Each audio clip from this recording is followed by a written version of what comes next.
পরিবহন সেক্টরে। তো সেখানে যখনই আমরা ইতিপূর্বে গিয়েছি বিভিন্ন পর্যায়ে থেকে আমাদের কাছে কি আসে, তদবির আসে, ওখানে যাওয়া যাবে না। পোশাকের ক্ষেত্রে পোশাকের যে দোকানগুলো সেগুলোতে যাওয়া যাবে না, এইরকম তদবির আসতো। হ্যাঁ, সরকারের কিছু পরিকল্পনা এখানে ছিল একদম সরকারের উচ্চ পর্যায়ে, যেমন কিছু কিছু প্রোডাক্ট, বিদেশি প্রোডাক্ট ইম্পোর্টের ক্ষেত্রে যে ডিউটি ছিল উচ্চ হারে, সেটি অনেকটা মিনিমাইজ করে দেওয়া হয়েছে, ছাড় দেওয়া হয়েছে, কমিয়ে দেওয়া হয়েছে। তো এই সকল, যেমন খেজুরের ক্ষেত্রে এবারের দাম অনেকটা আগের যে কোনো বছরের তুলনায় কম ছিল। সকলেই খেজুর এই রমজানে কিনে ইফতার করতে পেরেছেন। তো সেখানে ডিউটি অনেকটা কমিয়ে দেওয়া হয়েছে, এটা একটা পজিটিভ দিক।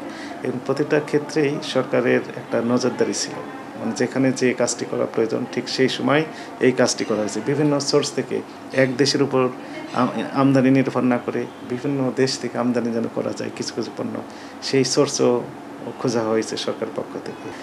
একই সাথে আমাদের ক্ষেত্রে যেটি আমরা বলবো যে আমরা যে মনিটরিং কার্যক্রম, সেটি ইতিপূর্বে আমরা করেছি, কিন্তু এবার আমাদের বাধার সংখ্যাটা আসলে কম ছিল, মানে বাধা ছিল না। আমরা যেখানে আমাদের পরিকল্পনা অনুযায়ী যাওয়ার কথা ছিল সেই সেক্টরগুলোতে আমরা বাধাহীনভাবে এই কার্যক্রমগুলো পরিচালনা, মনিটরিং কার্যক্রমগুলো পরিচালনা করতে পেরেছি। এটিও আরেকটি কারণ হতে পারে। যেমন আমরা যদি বলি যে পরিবহন সেক্টরে, তো সেখানে যখনই আমরা ইতিপূর্বে গিয়েছি বিভিন্ন পর্যায়ে থেকে আমাদের কাছে কি আসে, তদবির আসে, ওখানে যাওয়া যাবে না। পোশাকের ক্ষেত্রে পোশাকের যে দোকানগুলো সেগুলোতে যাওয়া যাবে না, এইরকম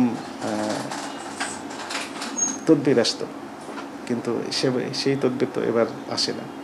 এটিও আরেকটি কারণ। এবং আমাদের মহাপরিচালক মহোদয় এক সুন্দরভাবে আমাদের জানিয়ে দিয়েছেন যে বাধাহীনভাবে, নির্বিঘ্নে, সমানভাবে কাজ করার জন্য। যদি কোনো বাধা আসে তাহলে দায়ী দায়িত্ব উনি নিজে নেবেন, এমনটি আমাদেরকে জানিয়েছে। ফলে আমরা বাধাহীনভাবে নির্বিঘ্নে কাজ করতে পেরেছি। এটিও আরেকটি কারণ আপনি বলতে পারেন। এখানে এই যে একটা প্যাকেজ, সরকারের উচ্চ পর্যায়ে নীতি নির্ধারণ পর্যায় থেকে শুরু করে একদম ফিল্ড লেভেলে বাস্তবায়ন যেখানে হচ্ছে, এই মনিটরিং কার্যক্রম, এই সব কিছু মিলেই মূলত আমার মনে হয় এবারের ঈদটা অনেকটা স্বস্তিদায়ক হয়েছে। না, এই যে ইতিপূর্বে আমি যে বললাম যে ইতিপূর্বে যে সিচুয়েশানটা থাকে, এবারে তো সেই সিচুয়েশানটা নেই। তো ফলে সরকারের উচ্চ পর্যায় থেকে বরং সহযোগিতা করা হয়েছে। তো ফলে বাধার কথা তো নেই, বরং আমরা সাপোর্ট পেয়েছি। পূর্বে ব্যবসায়ীরা আমাদের কার্যক্রম বিভিন্নভাবে বাধাগ্রস্ত করার চেষ্টা করেছেন এবং তারা সফলও হয়েছেন সেই সময়।